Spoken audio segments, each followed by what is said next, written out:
Bharat Keshari doctor Shyamaprasad Mukherjee, যিনি ভারতের সংবিধান After that,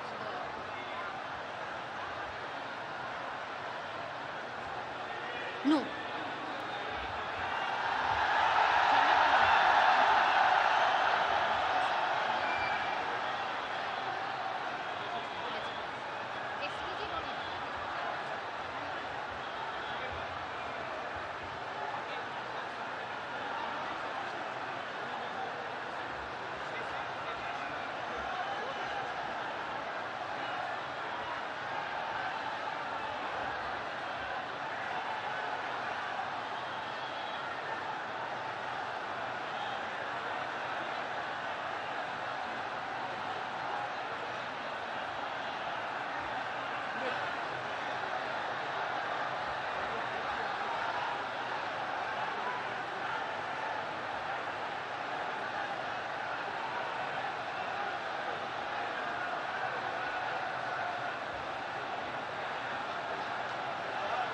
শ্রমিক ভট্টাচার্য মহাশয়, আমি তাকে অনুরোধ জানাবো আজকে শ্রী মাখনলাল সরকার সম্পর্কে তিনি আমাদের বলবেন।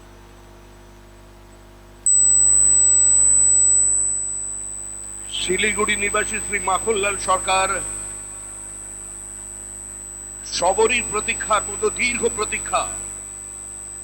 ভারত কেশরী ডক্টর শ্যামাপ্রসাদ মুখার্জি, যিনি ভারতের সংবিধান এবং ভারতবর্ষের অখণ্ডতার জন্য এই বাংলায় জন্মগ্রহণ করে নিজের প্রাণ দিয়েছিলেন, যাকে কাশ্মীরের জেলে রহস্যজনকভাবে কার্যত খুন করা হয়েছিল, এবং তার সেই যাত্রার যিনি সহযোগী ছিলেন, সেই মাখনলাল সরকার ৯৭ বছর বয়স হয়েছে তার, তিনিও আজকের দিনে আমাদের এখানে এসে উপস্থিত হয়েছেন।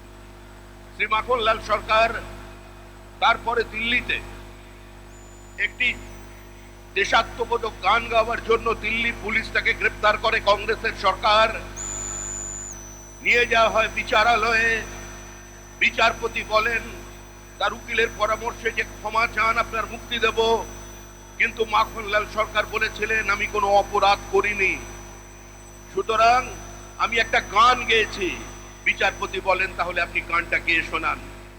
সেদিনের অপ্রাপ্ত বয়স্ক মাখনলাল সরকার সেই গানটি গেয়ে শোনান, এবং তারপর বিচারপতি নির্দেশ দেয় দিল্লি পুলিশকে যে একে ফার্স্ট ক্লাস কামরা করে এর বাড়ি পর্যন্ত পৌঁছে দাও এবং ১০০ টাকা দাও রাস্তায় যাতায়াতের জন্য। আজকে সেই মাখনলাল সরকার আমাদের মধ্যে আছেন, প্রধানমন্ত্রী তাকে সম্বোধন করবেন।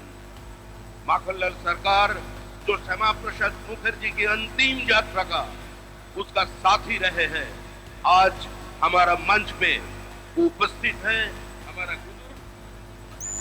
हमारा बुजुर्ग जो जीवन में किसी का सामने सर नहीं झुकाया,